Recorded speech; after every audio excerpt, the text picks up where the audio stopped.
bersinar terang yang cerah sejak Yesus di hatiku. Sejak Yesus di hatiku. Sejak Yesus di hatiku. Jiwaku bergema bagai ombak besar. Sejak Yesus di hatiku.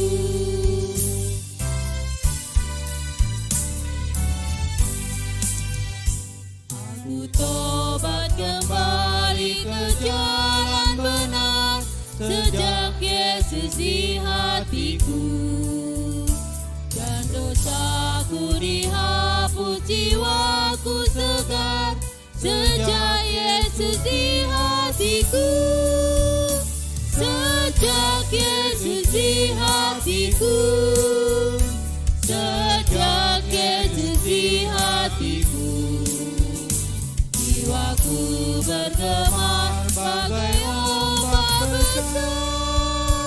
Sejak Yesus di hatiku.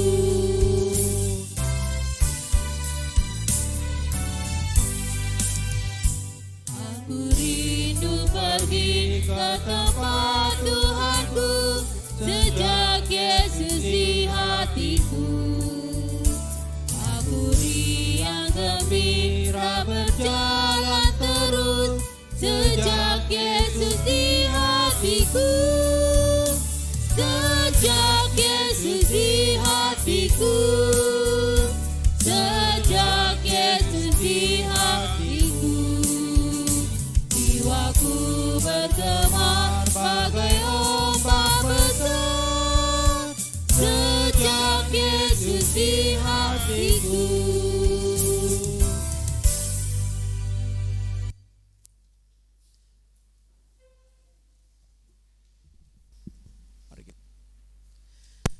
Pembacaan firman Tuhan menurut Amsal 25 ayat 6 sampai 7.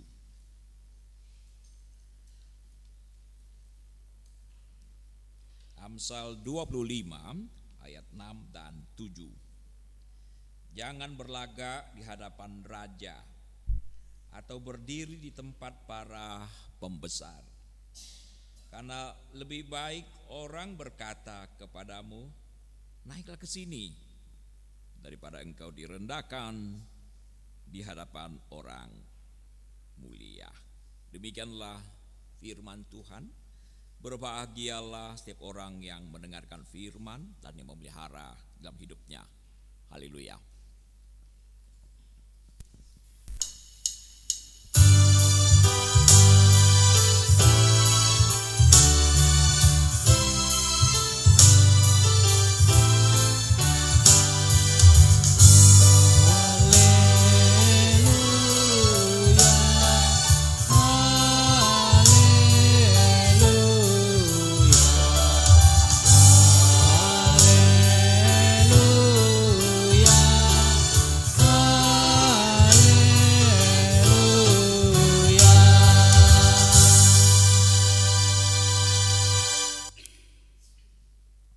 Pagi Bapak Ibu.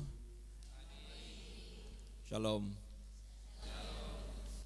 Inilah pertama kali saya berada di Pamanukan, saudara. Saya tahu nama ini tapi belum pernah ke tempat ini. Almarhum Pendeta Amir beberapa kali mengundang saya untuk datang kemari, tapi waktunya tidak pernah pas, saudara. Ya, saya gembira pagi ini ada bersama dengan saudara. Nama saya gampang diingat, Ji Mahoni. Kalau ada orang Tionghoa paham Seji tidak?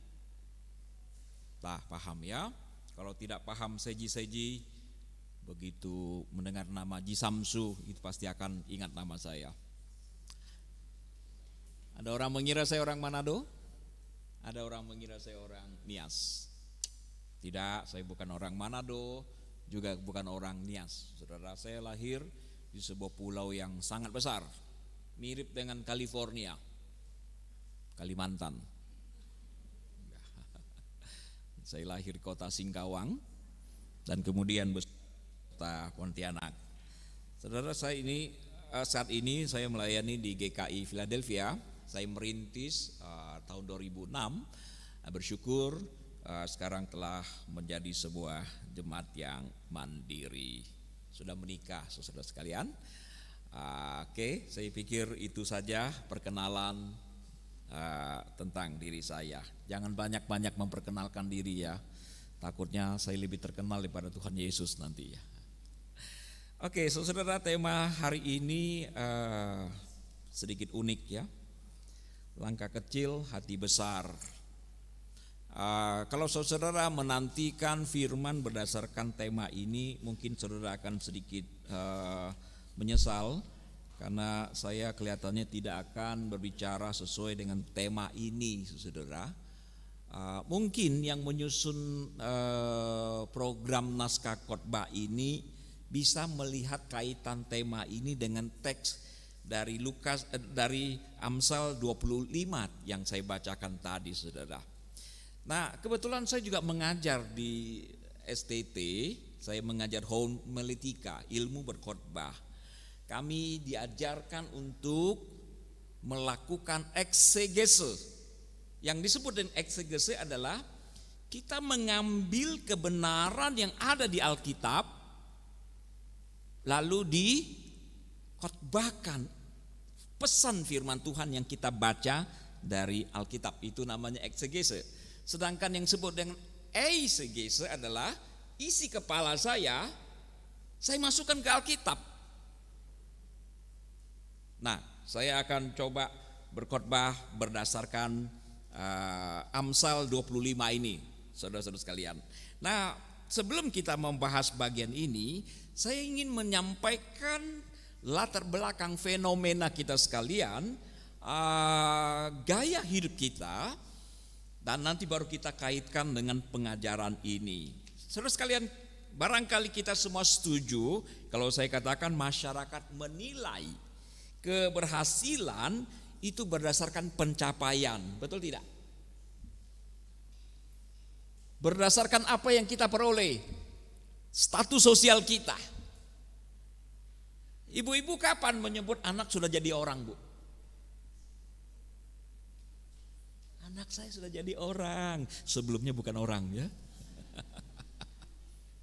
Yang disebut jadi orang itu adalah sudah mapan, punya ini, punya itu, punya mobil yang besar, punya mobil yang besar, punya istri yang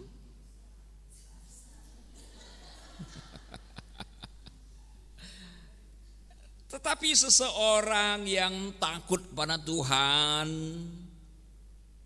setia kepada Tuhan, tapi hidupnya sederhana, bersahaja. Halo ibu-ibu, apakah itu sudah jadi orang atau belum?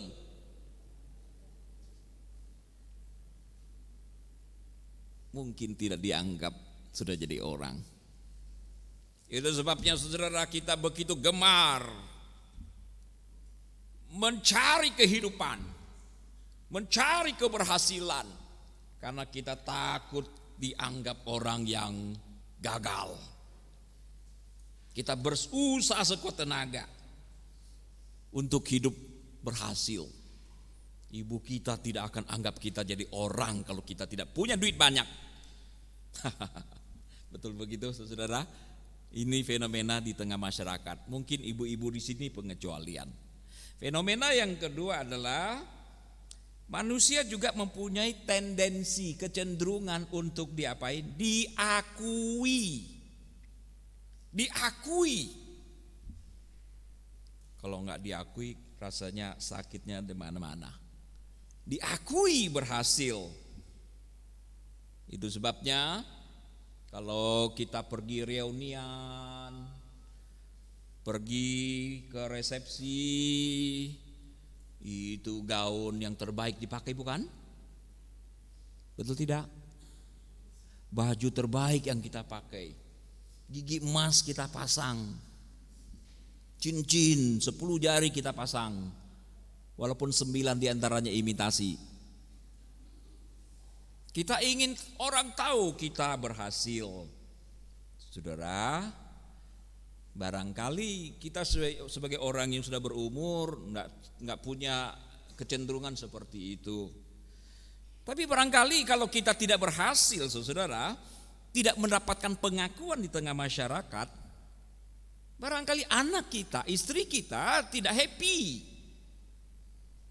Kalau kita punya mobil yang bagus, mewah,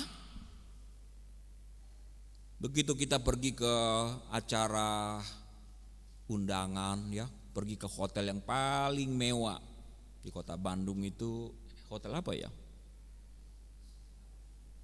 Kalau Jakarta misalnya Hotel Mulia.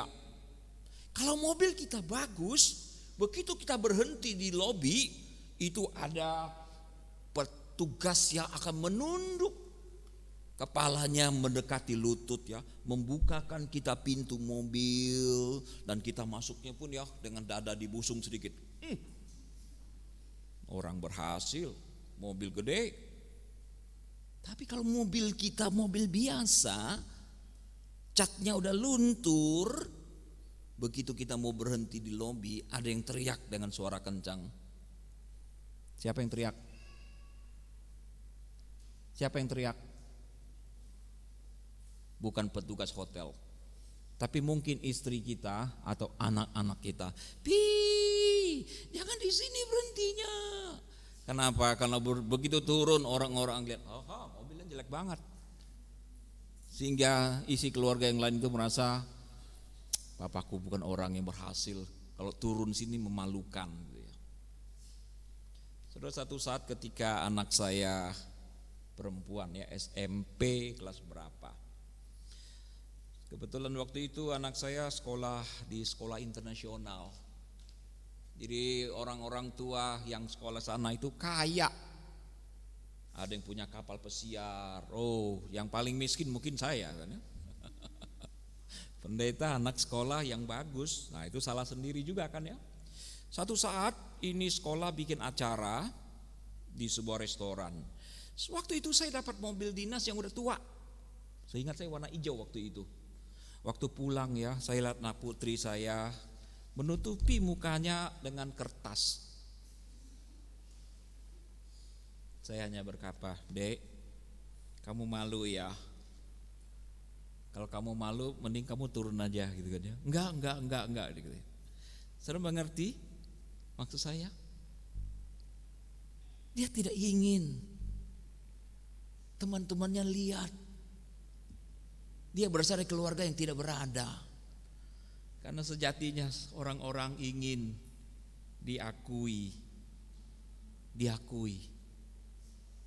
Teman saya yang pelayanan di Taiwan, mereka melaporkan, Bapak Ibu mungkin pernah dengar, ya, banyak sekali amoy-amoy perempuan-perempuan tempat kelahiran saya di kota Singkawang itu menikah dengan pria-pria Taiwan. Ada yang berhasil, tapi sangat banyak yang tidak berhasil. Mereka di-abuse, kerja di pabrik, melahirkan anak, dianiaya oleh mertua dan sebagainya. Suaminya pemabuk dan sebagainya. Udah jelas menikah dengan seperti ini adalah pernikahan yang tidak bahagia. Tapi wanita-wanita ini kalau dia pulang kampung, teman saya bilang, ya, mereka kok sampai bisa-bisanya minjem apa tuh enggak? Minjem perhiasan dari teman-teman. Supaya apa? Kalau sampai di kampung papa mamanya itu enggak sedih gitu loh. Anakku gak bahagia, cincinnya banyak, ya kan? Anting-antingnya besar, padahal dia nggak tahu, mereka nggak tahu itu pinjaman. Saudara-saudara,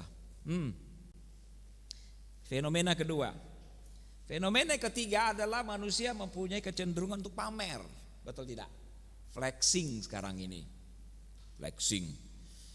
Bapak Ibu punya media sosial? Punyalah zaman gini, ya. Punyalah, makan di mana di foto. Sebelum makan dulu kita berdoa bersama. Dulu kita sebelum makan itu doa dulu kan, ya. Sekarang sebelum makan foto dulu, jangan dipegang, foto, upload. Nih gua nih makan di warteg. Nggak ada. Warteg kok dipamer, nggak ada gengsinya, kan begitu. Ini nih makanan mahal nih, enak nih, ada lapis emasnya. Kita happy saudara. Anakku nih juara 1. Kalau nggak naik kelas ada yang nggak upload? Anakku nih meoyong nggak naik kelas. Nggak bisa flexing model begitu, kita nggak mau. Keberhasilan ya, kesuksesan nih, umur 60 nih, masih kayak gadis 30. Flexing banget saudara. Pendeta juga bisa flexing Pak Jimmy. Bagaimana caranya? Bapak Ibu doakan saya ya. Setelah ini saya akan ke Afrika Selatan. Di situ ada KKR. Doakan banyak orang bertobat dari Afrika Selatan. Saya akan langsung terbang ke Australia, saudara. Di Australia saya hanya makan siang saja. Nah, doakanlah biar lancar. Dari sana saya akan terbang lagi ke Bangkok. Di situ ada kebangunan rohani. Judulnya apa? Judulnya apa? Judulnya adalah mohon dukungan doa. Tapi betulkah minta dukungan doa atau flexing? Itu natur manusia yang berdosa, saudara. Ingin menunjukkan dirinya, ingin menunjukkan siapa dirinya. Tidak suka direndahkan, tapi suka meninggikan diri sendiri. Di dalam konteks seperti itu, firman Tuhan bicara apa tadi Bapak Ibu? Dengar apa tidak? Amsal 25 ayat 6 dan 7. Jangan berlagak di hadapan raja. Kayak orang penting aja gitu loh. Atau berdiri di tempat para pembesar. Karena lebih baik orang berkata kepadamu, naiklah ke sini, hey. Ayo bu, ayo pak, bu. Daripada engkau direndahkan di hadapan orang mulia. Tapi fenomena ini agak beda, terbalik dengan di gereja, saudara. Di gereja jarang ada yang mau di depan. Hampir semua mau di belakang. Betul ya?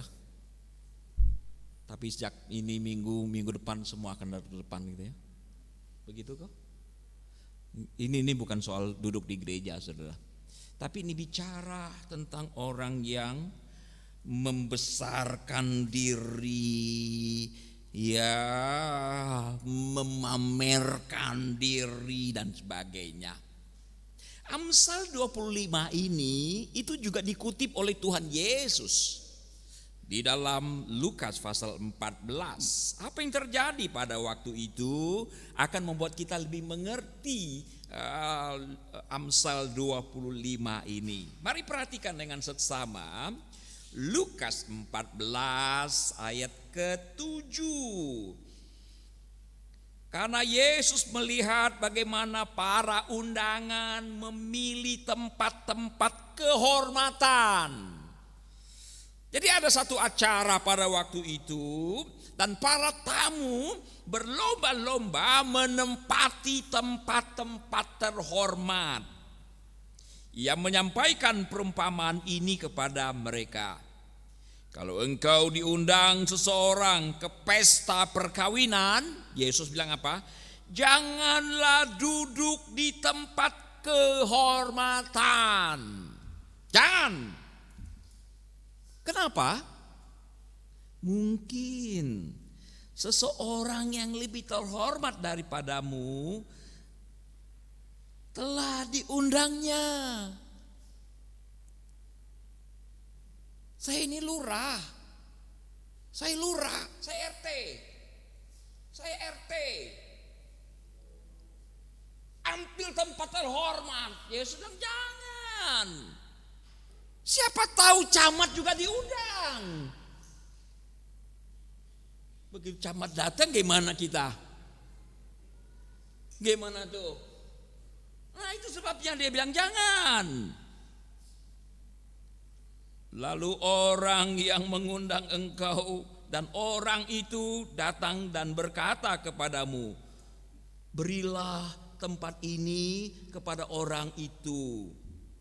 Engkau pun dengan malu harus pergi duduk di tempat yang paling rendah. 10. Tetapi apabila engkau diundang, pergilah duduk di tempat yang paling rendah. Ini bukan soal minder, saudara. Duduk di tempat yang paling rendah, sehingga apabila tuan rumah datang, ia akan berkata kepadamu, sahabat, silakan duduk di tempat yang lebih terhormat. Dengan demikian engkau akan menerima hormat di depan mata semua orang yang makan bersamamu.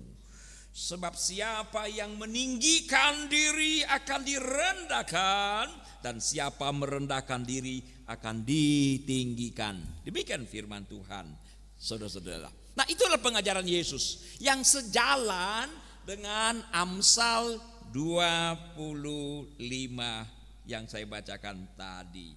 Saudara, Tuhan mengajarkan kita supaya jangan suka cari muka, cari perhatian, supaya mendapatkan perhatian dan mendapatkan pujian dan sebagainya. Alkitab kita, Yesus berkali-kali mengajari kita justru lakukan sesuatu bukan untuk dapatkan pujian, apresiasi. Dia bilang kalau engkau berdoa masuk kamar kunci. Kalau engkau berpuasa jangan seperti orang yang sedang menjadi orang yang paling menderita di Pamanukan. Aduh, kenapa kamu? Aku sedang berpuasa. Tuhan bilang engkau sudah mendapatkan upahnya di dunia. Jika engkau memberikan sedekah, tangan kanan memberi, potong tangan kirimu, begitu? Enggak. Tangan kiri enggak usah tahu. Itu yang Tuhan mau. Kita lakukan dengan tersembunyi. Saudara, tadi saya sudah bicarakan ya, begitu banyak fenomena yang ada dalam diri kita. Ingin dipuji, ingin diberikan apresiasi dan sebagainya. Termasuk dalam pelayanan. Sebagian besar kan pelayan kan ya. Kalau enggak dipuji happy tidak? Penatua. Kalau dipuji happy? Wih, tanduknya ya langsung berdiri gitu. Semoga saja tidak. Bagaimana kalau direndahkan? Bapak ya, kalau nyanyi itu bagus banget Pak. Tapi lebih bagus lagi tidak nyanyi. Tuh, langsung marah tuh, langsung tersinggung tuh, langsung pindah gereja. Karena merasa direndahkan. Kamu yang basicnya, dasarnya kita orang yang congkak, sombong, begitu direndahkan, sakitnya enggak ketulungan. Satu saat Yesus berada di Betani, nggak tahu siapa yang berikan komando ya. Si Marta tiba-tiba sibuk sekali, sibuk buat konsumsi, seksi repot. Sementara Maria duduk manis dekat kaki Tuhan. Itu Marta kecapean dia lama-lama. Kenapa? Karena tidak mendapatkan apresiasi. Dia capek sendiri. Dia punya prinsip, aku akan lakukan pelayanan asal lu orang ikut. Lu orang gak mau, gua juga ogah. Kebetulan saudaranya duduk manis, gak lakukan apa-apa. Dia protes pada Yesus, Guru, apa engkau tidak peduli saudaraku membiarkan aku kerja sendiri? Coba tuh, si Marta hari itu kalau dia sajikan minum, kira-kira bagaimana cara dia kasih minum? Coba peragakan ibu-ibu, hati dongkol ya, kayaknya sendiri aja kan ya, nggak ada apresiasi. Gimana bapak-bapak bisa peragakan nggak cara dia menyajikan minuman? Mari minum, mari minum, begitu? Barangkali. Kalau di dapur dia lagi potong daging kambing, kira-kira bagaimana cara dia potong kambingnya? Pelan-pelan begitu kambingnya. Oh, barangkali dia akan keluarkan kampak ya. Golok paling gede ya. Tembok pun pang pang pang pang pang. Supaya semua orang tuh dengar loh. Gua sendiri loh, tahu nggak? Gua sendiri. Di mana kalian? Sayangnya Yesus mengajar terus-terusan,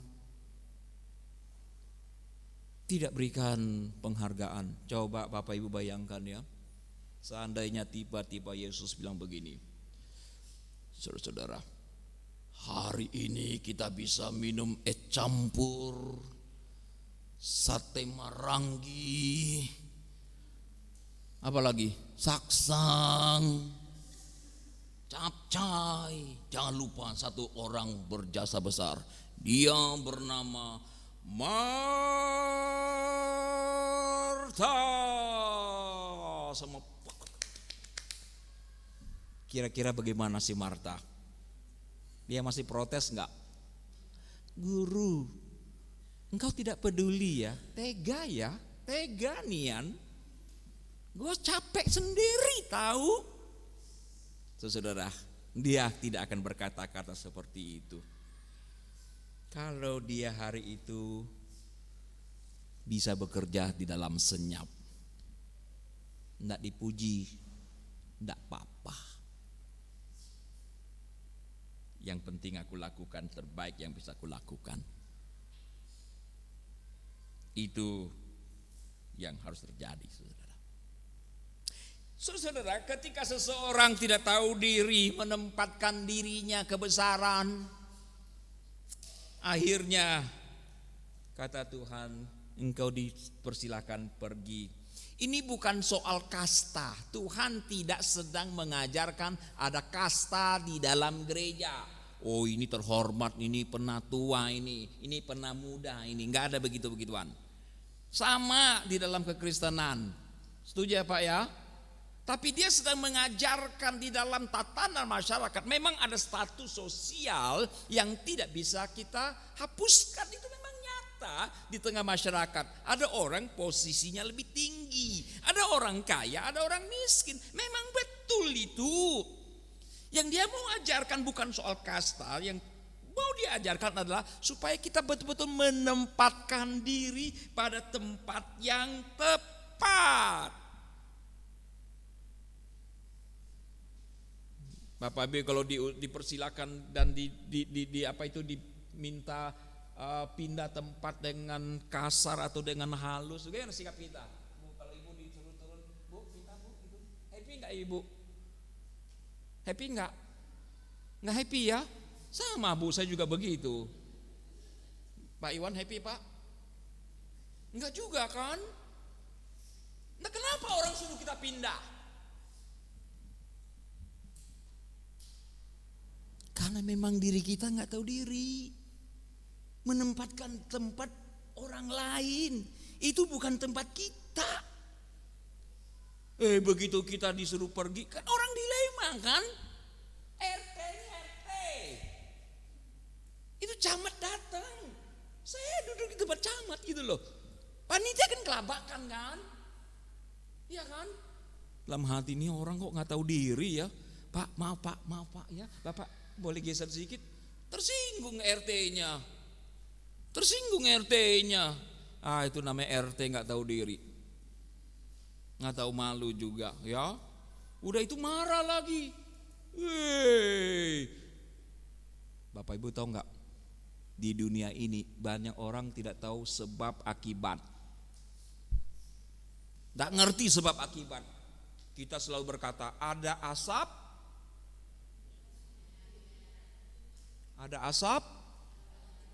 ada api. Itu hubungan sebab akibat. Cuma saya nggak tahu itu rokok elektrik itu ada api nggak ya? Ada nggak? Vape itu ada api nggak? Nggak promo ya, katanya mau dilarang tuh, saya senang banget itu. Dilarang, saya senang banget. Saudara. Sebab akibatnya udah nggak tahu. Udah disuruh turun, bukan, oh iya sorry ya saya salah duduk ya, terima kasih sudah ingatkan saya, malah dimusuhin. Gitu ya, menghina saya ya, merendahkan saya ya. Nah ini orang-orang yang tidak tahu diri. Saudara, sebaliknya Tuhan bilang, kalau kita memang bukan orang yang terhormat secara status sosial, jangan lakukan itu. Saya pernah berhadapan dengan seseorang baru belajar teologi, dikit banget, langsung kasih nasihat, para pendeta, Pak Pendeta masih begini. Apa yang dia omongkan pendeta itu tahu semua. Apa yang nggak boleh berikan nasihat pada pendeta? Boleh aja. Tapi apa yang disampaikan nggak ada yang istimewa masalahnya gitu loh. Paham Bapak Ibu? Tuhan bilang kalau engkau tidak dalam kapasitas itu, ya janganlah. Jangan.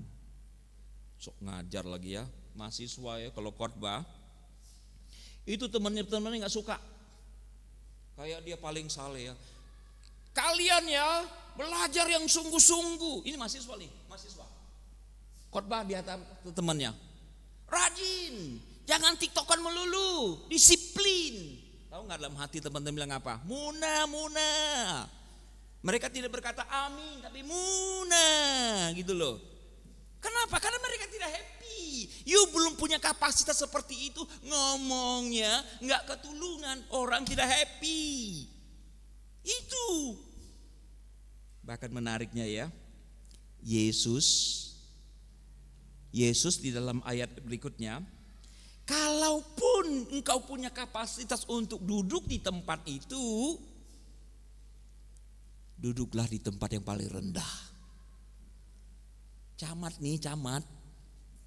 tapi nggak ada yang nyambut kan, nggak ada yang kenal camat. Jangan gue camat tahu, gue penantuan tahu, gue pendeta. Mana tempat pendeta? Nggak usah, duduk aja di tempat paling rendah. Itu berarti dia humble betul ya, rendah hati betul ya, bukan langsung petantang petenteng. Mana nih tempat duduk pendeta? Tempat duduknya majelis mana nih? Iya. Saudara, Yesus bilang, duduklah di tempat yang paling rendah. Siapa tahu nanti tuan rumah akan naiklah kemari. Marilah duduk di tempat yang memang telah disiapkan. Saudara, tidak mudah loh kalau nggak, memang basicnya bukan orang yang rendah hati. Nggak gampang saudara. Apalagi sampai terakhir duduknya di belakang sana. Jengkel enggak Pak Camat, 3 camat ini ya, ada acara. Wali kota ya, 3 wali kota bikin acara, duduknya di belakang. Panitia enggak kenalin, sampai akhir duduk belakang. Dongkol enggak? Dongkol lah ya, manusiawi banget ya. Tapi yang Tuhan mau adalah, tidak dapat apresiasi, tidak apa-apa. Ini berat banget saudara. Karena basic manusia berdosa kita kalau tidak diubahkan oleh Tuhan itu berat sekali. Ketika kita adalah somebody dijadikan nobody. Wow saudara, bahaya sekali. Maka pernah saya dengar ada kisah seorang pendeta punya doktor bu. Ada satu acara, bikin buku acara, doktornya lupa ditulis. Oh dia protes, kenapa doktornya nggak ditulis? Ini bicara apa? Bicara apa? Kerendahan hati. Gampang tidak? Kalau kita memang orang yang rendah hati, tidak ada yang sulit. Tapi kalau memang suka flexing ya, congkak, sombong dan sebagainya, sulit. Seorang pemuda tinggi, besar, ganteng, tinggi besar seperti saya ya. Tapi pegawai rendahan, gaji kecil. UMR sini berapa Bu? UMR berapa Bu? 2,5. Dia cuma 2 juta Pak. Pergi ke toko arloji, mewah, super. Ini nabung seumur hidup juga tidak bakal dapat. Ya dia hanya berfantasi aja. Buset, harganya 1,5 M. Lalu datang seorang satpam berkata demikian, Dek, boleh minggir dikit aja.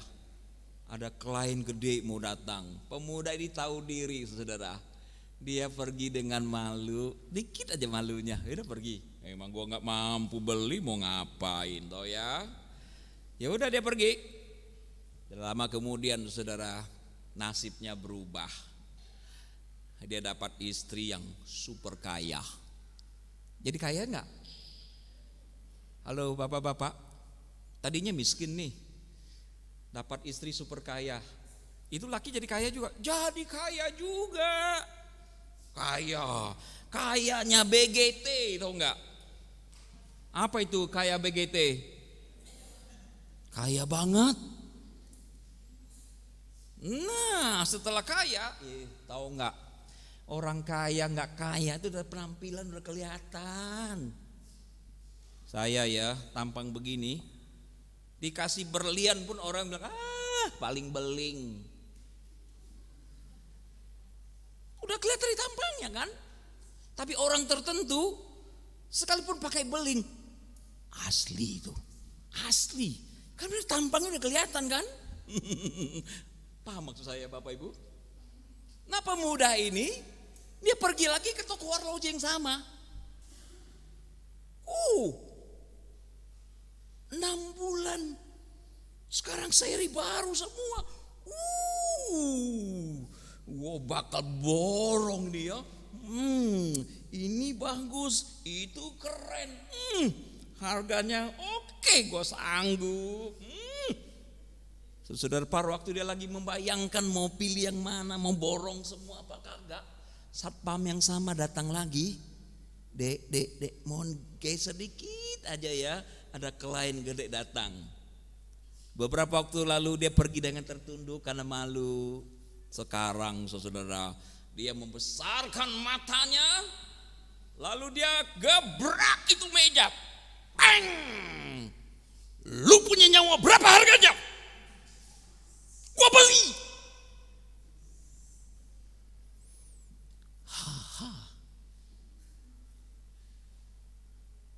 Ada apa dengan pria ganteng ini, saudara?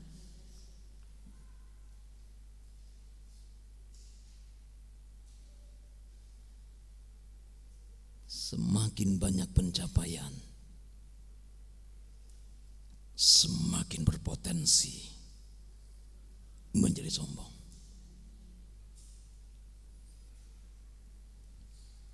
Semakin merasa diri cantik, semakin potensi menjadi sombong. Ini waktu saya khotbah udah habis belum ya Pak? Hah?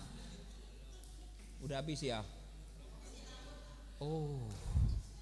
Saya datang 3 jam, pulang mungkin 4 jam ya, 7 jam. Jadi saya khotbah 7 jam hari ini, baru impas saudara.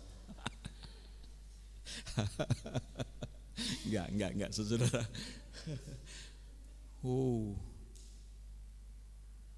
Sulit ya saudara. Ini adalah manusia lama kita yang betul-betul harus diubahkan. Bagaimana ketika kita direndahkan, kita tetap puji Tuhan. Asal bukan karena kita melakukan kriminal saudara-saudara, dihina dan sebagainya, enggak dianggap, syukurin aja. Sulit loh saudara, sangat-sangat sulit mematikan si aku yang lama ini. Seorang penulis, bukan penulis sebetulnya, dia seorang presiden ya, mantan presiden RI keberapa ya, Benjamin Franklin, presiden Amerika saudara. Dia bilang begini, tidak ada nafsu alamiah yang begitu sulit untuk ditundukkan selain kesombongan. Hancurkanlah, matikan sebanyak yang diinginkan, ia masih hidup. Bahkan jika saya dapat membayangkan bahwa saya telah sepenuhnya mengatasinya, saya mungkin harus bangga dengan kerendahan hati saya. Rendah, membanggakan rendah hati, itu juga sombong bukan? Ternyata belum mati juga.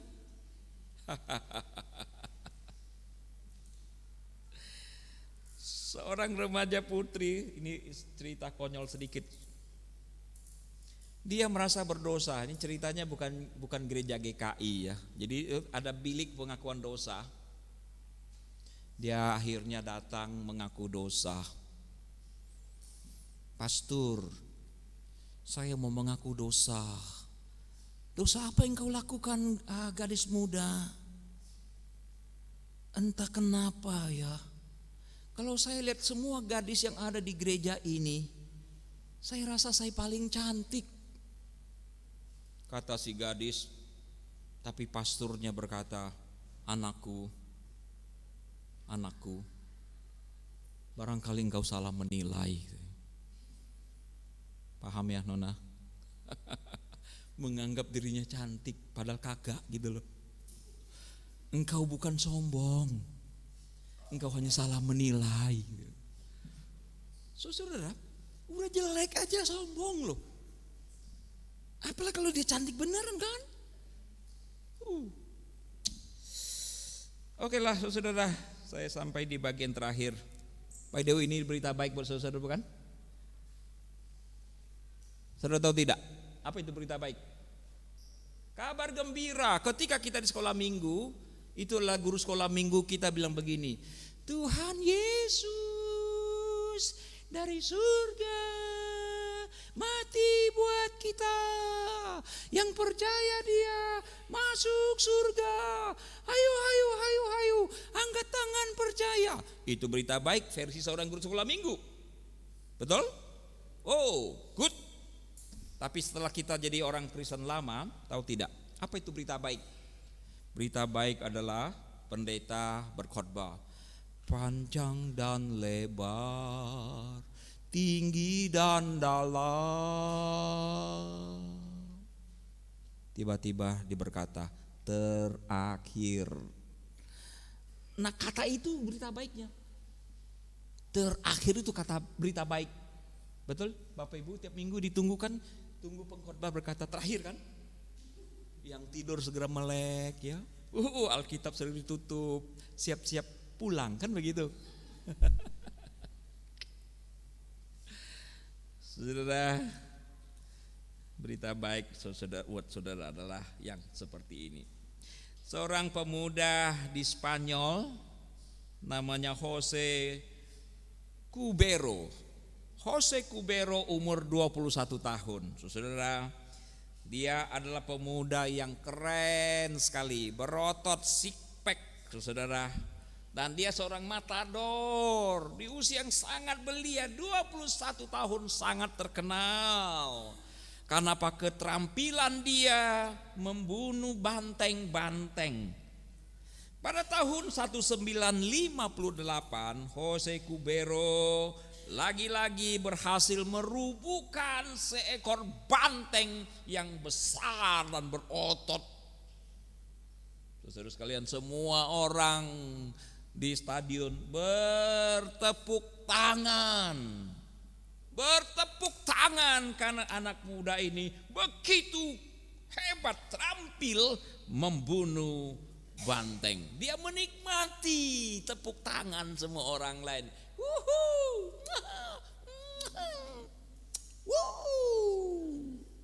Tak disangka, tak dinyana, benteng yang dikira, saya ngomong benteng ke banteng tadi? Hah? Oh, salah dengar, salah ucap. Banteng yang dikira telah tewas itu merangkak bangun dan sementara Jose Cubero merayakan keberhasilan, banteng itu menyerunduk dari belakang, menusuk ke jantung. Jose Cubero mati di lapangan. Saudara, saat kita mengira kita sudah menghabisi harga diri kita, saat kita berbalik untuk menerima ucapan selamat dari penonton, harga diri kita menusuk kita dari belakang. Kita tidak boleh mempertimbangkan harga diri kita telah mati sebelum kita betul-betul mati. Mari kita berdiam diri, saudara.